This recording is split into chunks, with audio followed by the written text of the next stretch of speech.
సభకు నమస్కారం. ఈ రోజున జై హో బీసీ సభకు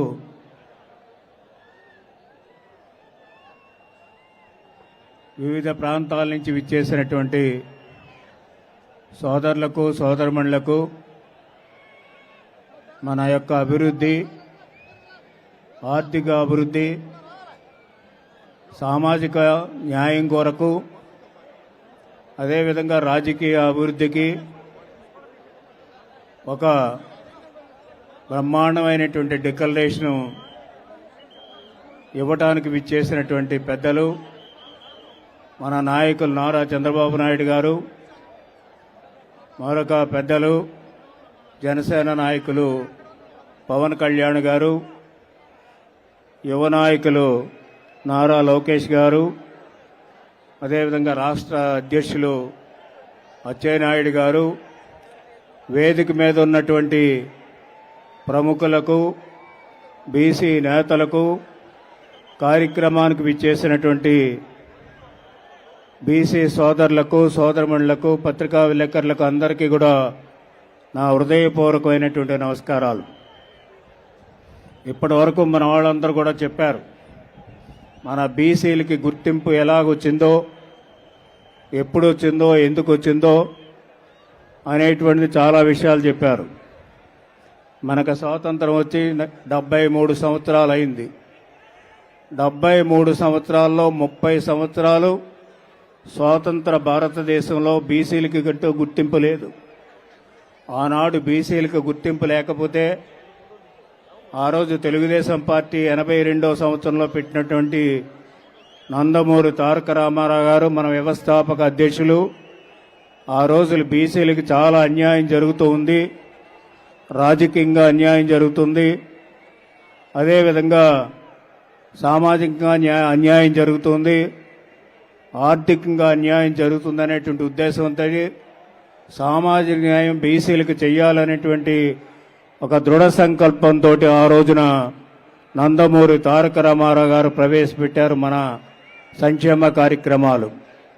ఆ రోజు తెలుగుదేశం పార్టీ రానముందు సంక్షేమ కార్యక్రమాలు బీసీలకు ఉండే కావు, ఓన్లీ ఎస్సీ ఎస్టీలకి, మైనార్టీస్ కొంతవరకు ఉండే.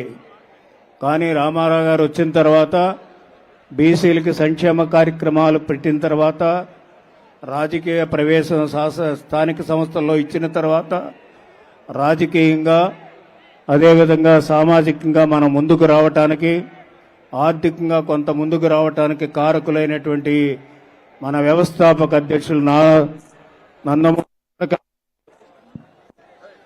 నందమూరి తారక రామారావు గారికి మనం అందరం కూడా జోహార్లు అర్పించవలసినటువంటి సమయం అనేది కూడా మీ అందరికీ ఇది సందర్భంగా మనవి చేస్తూ ఉన్నాం. సరే, తర్వాత వచ్చినటువంటి సందర్భాల్లో చూస్తే చంద్రబాబు నాయుడు గారు హయాంలో, తెలుగుదేశం పార్టీ హయాంలో బీసీలందరికీ కూడా ప్రాధాన్యత ఇచ్చారు. ఎక్కువగా బీసీలకు ప్రాధాన్యత ఇచ్చిన తెలుగుదేశం పార్టీ. కానీ ఆ రోజు ఉన్నటువంటి పరిస్థితులు వేరు. ఎంచేందంటే ఇద్దరు మహానుభావులు, ఇద్దరు పార్టీలైనటువంటి ప్రధాన నాయకులు, కాబోయేటువంటి నాయకులు ఇక్కడ ఉన్నారు కాబట్టి చెప్పాల్సినటువంటి అవసరం ఉంది. అందుకనే మరొక ఏ విధంగా అనుకోకుండా కొన్ని విషయాలు చెప్తాను. ఎంచేతంటే ఆ రోజు స్వాతంత్రం వచ్చిన దగ్గర నుంచి ఇప్పటి వరకు కూడా ఒక విధంగా నడిచింది, కొంత ప్రాధాన్యత వచ్చింది మనకి. ఇద్దరు పార్టీల నాయకులు, ప్రధానమైనటువంటి నాయకులు స్టేజ్ మీద ఉన్నారు. ఇప్పుడున్నటువంటి రాజకీయ పరిస్థితులను ఒక్కసారి అవగాహన చేసుకోవాల్సినటువంటి అవసరం ఉంది. వారిద్దరికీ అవగాహన ఉంది, వేదిక మీద ఉన్నటువంటి వాళ్ళందరికీ అది అవగాహన ఉంది. అయితే మనం ఇన్నాళ్ళు కూడా అనుభవించినటువంటి అనుభవాన్ని, రాజకీయ పదవులు కానీ, అదేవిధంగా ఆర్థికమైనటువంటి కొంతవరకు కూడా సమృద్ధి కానీ, సామాజిక న్యాయం కానీ జరిగినప్పటికీ కూడా ఆ రోజు ఉన్నటువంటి రాజకీయ పరిస్థితుల్లో ఎన్టీ రామారావు గారు మనకి ఈ భిక్ష పెట్టారు.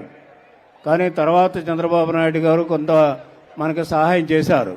కానీ ఈ రోజు ఉన్నటువంటి రాజకీయ పరిస్థితులు మనం అర్థం చేసుకుంటే, ఈరోజు మళ్ళీ ఏదైతే ఇద్దరు నాయకులు ఇక్కడ స్టేజ్ మీద ఉన్నారో వాళ్ళిద్దరూ కూడా చేయవలసినటువంటిది చాలా ఉంది.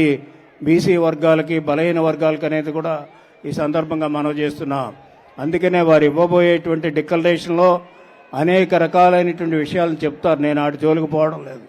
కానీ ఇప్పుడున్నటువంటి రాజకీయ పరిస్థితులు, ఒకటి డబ్బు ప్రభావం విపరీతంగా ఉంది రాజకీయాల్లో.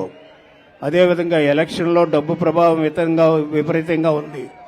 డబ్బు లేనటువంటి బీసీలు ఏ విధంగా రాజకీయాల్లో రాణిస్తారో దానికి సరి అయినటువంటి ఒక పరిష్కార మార్గాన్ని ఇద్దరు అధ్యక్షులు కనుక్కోవాల్సినటువంటి అవసరం ఉందనేది కూడా మీకు ఈ సందర్భంగా మనం చేస్తున్నాం. డబ్బు ప్రభావమే కాదు, కొత్త ధనవంతులు తయారవుతున్నారు. రాష్ట్ర సంపదను కొల్లగొట్టి ఆ కొల్లగొట్టినటువంటి సంపదలతో కొత్త ధనవంతులు తయారవుతున్నారు. కొత్త ధనవంతులు ఎప్పుడైతే తయారవుతున్నారో ఈ సమాజంలో వ్యత్యాసాలు విపరీతంగా పెరుగుతూ ఉన్నాయి. దాంట్లో ప్రధానంగా నష్టపోయేది బలహీన వర్గాలనేది కూడా మీకు సందర్భంగా మనం చేస్తున్నా. ఇప్పుడు మనం ప్రజాస్వామ్యంలో ఉన్నాం. ప్రజాస్వామ్యంలో డబ్బు ప్రభావం కానీ ఎక్కువగా ఉంటే నష్టపోయేది బలహీన వర్గాలు. ఆ బలహీన వర్గాలని కాపాడవలసినటువంటి బాధ్యత వీళ్ళిద్దరి మీద ఉందనేది కూడా మీకు ఈ సందర్భంగా మనవి చేస్తూ ఉన్నా. ఎస్సీలు కానీ ఎస్టీలు కానీ వాళ్ళకి రాజ్యాంగపరంగా రిజర్వేషన్స్ ఉన్నాయి. కానీ బీసీలకి రాజ్యాంగపరంగా రిజర్వేషన్ లేవు. అవి మన చేతుల్లో ఉంటాయి. అంచేత మీ ఇద్దరు చేతుల్లో ఉన్నాయి కాబట్టి మీ ఇద్దరు బీసీలని రాజకీయంగా పైకి తీసుకురావాల్సినటువంటి బాధ్యత మన మీద ఉందనేది కూడా మీకు ఈ సందర్భంగా మనవి చేస్తున్నా. రెండో ఇష్యూ వచ్చేటప్పటికి ఆర్థిక పరంగా అభివృద్ధి చేయాలనుకుంటే ఒక్క దయాదాక్షిణ్యాలు ప్రభుత్వం మీదే కాదు, ప్రభుత్వం ఇచ్చేటువంటి వెల్ఫేర్ స్కీమ్స్ ఇస్తూనే ఉంటారు. మీకు డిక్లరేషన్లో అన్నీ కూడా చెప్తారు అధ్యక్షులు. కానీ ప్రభుత్వం ఇచ్చేటువంటి వెల్ఫేర్ స్కీమ్స్ ఒకటే సరిపోవు. అది తాత్కాలికమైనటువంటి ఉపశమనం తప్ప పర్మనెంట్ కాదు. పర్మనెంట్గా మనం ఆర్థికంగా పైకి రావాలనుకున్నప్పుడు లాంగ్ రన్లో ఏం చేస్తే బాగుంటుంది, వీళ్ళు కూడా ప్రాస్పరిటీని అభివృద్ధి చెందుతున్నట్టు రాష్ట్రం కానీ అభివృద్ధిలో కానీ మన ప్రాస్పరిటీ అంటే మన షేర్ ఎంతవరకు ఉంటుందో మనం ఆలోచిస్తే ఈరోజు జరుగుతున్నటువంటి ప్రాస్పరిటీలో మన షేర్ 1% కూడా ఉండదు. అందుచేత వారిద్దరికీ కూడా అధ్యక్షులు వారిద్దరికీ మనవి చేస్తున్నా, రేపు జరగబోయేటువంటి మనం ప్రాస్పరిటీ అంటే మన సంపద పెంచాలనుకుంటున్నాం. అదేవిధంగా ఆర్థికంగా రాష్ట్రాన్ని బలపరచాలనుకుంటున్నాం. రాష్ట్రంగా ఇంకా ఉన్నత స్థితికి వెళ్ళాలనుకుంటున్నాం.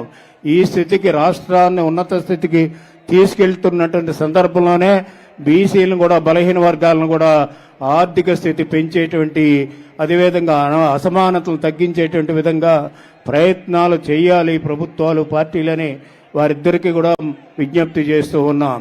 మూడోది వచ్చేటప్పటికి మనం చూస్తూ ఉంటే ఈరోజు ఈ 5 సంవత్సరాల కండబలం, రౌడీ బలం, అదేవిధంగా ఎక్కడ లేని రౌడీలందరూ కూడా బయటకు వచ్చారు. అదేవిధంగా ప్రజల ఆస్తిని అంతా కూడా దోచుకునే స్థితికి వచ్చారు. ఇది ప్రజలకు రావాల్సినటువంటి ఆస్తి. ఈ న్యాచురల్ రిసోర్సెస్ ఏవైతే ఉన్నాయో ఇది ప్రజలకు రావాలి. ప్రజలకు ఎట్లా వస్తాయంటే ఇవి ప్రొటెక్ట్ చేసి అదేవిధంగా రాష్ట్ర ఖజానాన్ని నింపుకోగలిగితే ఆ ఖజానాన్ని మళ్ళీ తిరిగి మనం పేదవాళ్ళకి అందరికీ కూడా పంచగలిగితే అది ఆర్థిక వ్యవస్థలో వాళ్ళ భాగస్వాములు అవుతారు తప్ప అదే ఇన్క్లూజివ్ మనం చూస్తే అంటే ఇన్క్లూజివ్ ప్రాస్పరిటీ అంటాం. ఆ ఇన్క్లూజివ్ ప్రాస్పరిటీ గురించి మనం కష్టపడి పనిచేయవలసినటువంటి అవసరం ఉంది. ఆ విధంగా మనకు తగినటువంటి కూటమి దొరికింది, తగినటువంటి మంచి ఆలోచన కలిగినటువంటి నాయకులు ఉన్నారు. కాబట్టి మన బీసీల యొక్క భవిష్యత్తు బాగుండాలి అనేటువంటి ఒక ఆల్రెడీ డిక్లరేషన్ ఇచ్చారు. ఇక్కడ బీసీల డిక్లరేషన్ ఇస్తున్నారు.